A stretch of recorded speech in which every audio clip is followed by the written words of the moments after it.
एतबार ना करना। आप चाहे इन पर एतबार करें या ना करें, पर ये करेंगे, आपके लिए लड़ेंगे, आपकी मौत आपसे आगे होकर मरेंगे। इनको कोई फिक्र नहीं कि क्या सजा होगी, क्योंकि ये पता है क्या मानते हैं कि इसमें उसकी रजा होगी। कभी आतंकवादी, कभी बागी, लेकिन करे भी क्या, ये बगावत इनके खून में है। वो खून जिसने मिट्टी में गोलियां बोई थी, वो खून जो जलियांवाले बाग में दिखा था, वो खून जो सिर चढ़ा और 7 समंदर पार किताब में पिस्तौल बनकर पहुंचा, वो खून जिसने फांसी के फंदे को चूम कर गले लगाया, जिसने आरियों के नीचे भी अपने यकीन को नहीं छोड़ा।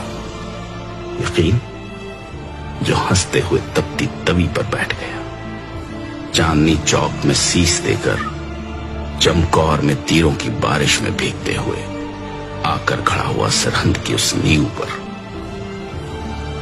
जिस पे उभरा इंसानियत का महल।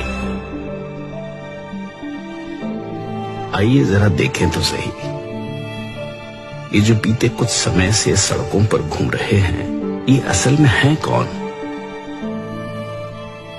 इन माताओं की इतनी कौन सी मजबूरी थी कि वो भी साथ चल पड़ी? ये मजबूरी इनके जागते जमीर की है, इनकी पवित्र कोख की है, जिनमें से दुनिया के तमाम योद्धाओं ने जन्म लिया। भला ये घर पर कैसे रह सकती थी? इन्हीं में से जन्मे थे आनंदपुर की धरती से सिर मांगने वाले और सिर देने वाले। इन्हीं में से जन्मे वो योद्धा जो पैदा तो अलग अलग गर्भ से हुए, लेकिन आखिर में अपनी सबसे प्यारी मां धरती की कोख में समा गए। ये वही हैं जो रक्षा करते हैं, चाहे अधिकारों की हो या सरहदों की। दोनों तरफ एक ही पिता के बेटे हैं, दोनों अपने अपने फर्ज निभा रहे हैं। अगर कुछ बीच में है तो बुरी सोच की सरकारों के बैरिकेड्स। इनका इतिहास पढ़ने पर पता चलता है कि पहली बार बागी नहीं हुए। जब जब हक और सच के लिए आवाज उठाने की जरूरत पड़ी, ये सब अपनी अपनी जगह आगे आकर लड़े। ये लोग जिनकी भाषा, पहरावा, त्योहार और संस्कृति तो अलग हो सकती है, लेकिन अंदर की आग एक ही है, एक अच्छे देश के निर्माण का सपना, जिनका सबसे पहला धर्म हो इंसानियत। ये वही है जो मौत को सामने देखकर हंस हंस कर जयकारे लगाते हैं।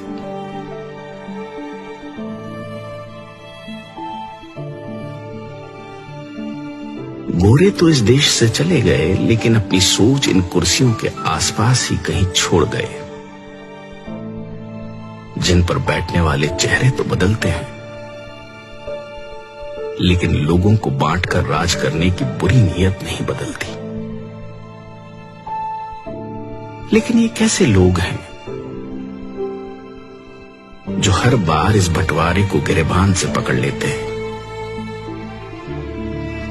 पानी के मसले पर बांटे हुए आज जमीन के मसले पर कंधे से कंधा मिलाकर लड़ रहे हैं।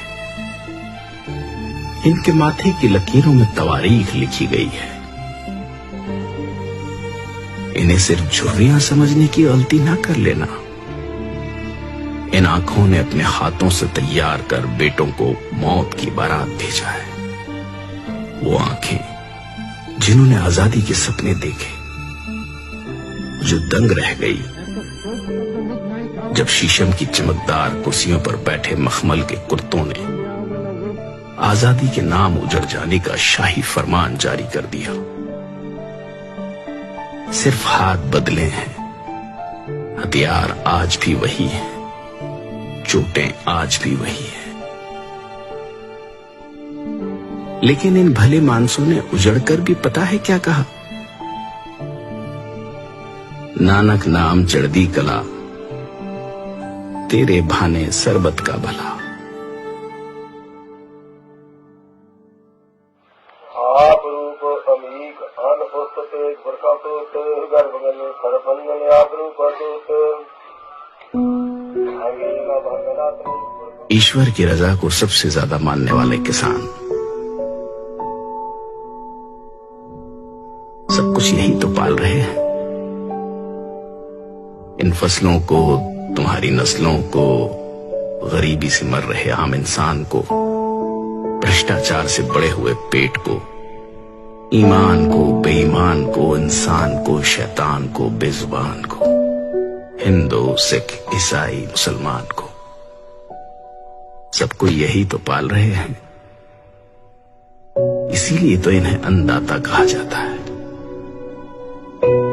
लेकिन अफसोस, आज जब यह अन्नदाता अपने वजूद के लिए सर्द रातों में घर परिवार छोड़कर सड़कों पर उतरा, तो ऊंची छतों वाले कमरों में हीटर ऑन कर गर्म रजाई में बैठकर लोग इनको आतंकवादी कह रहे हैं। अगर अपनी आजादी, इंसानियत और सबके भले की बात करना आतंकवादी होना है तो माफ कीजिएगा, पर कोशिश करना कि ऐसे आतंकवादी बन सके जो मारते हैं दिलों की नफरत को, ऊंच नीच के फर्क को, गरीब और अमीर के बीच के फासले को। और हां, मरने से याद आया, मौत केवल शरीरों की ही नहीं होती। शीशे के सामने खड़े होकर आंखों में आंखें डालकर देखिएगा, कहीं अंदर कुछ मरा तो नहीं हुआ।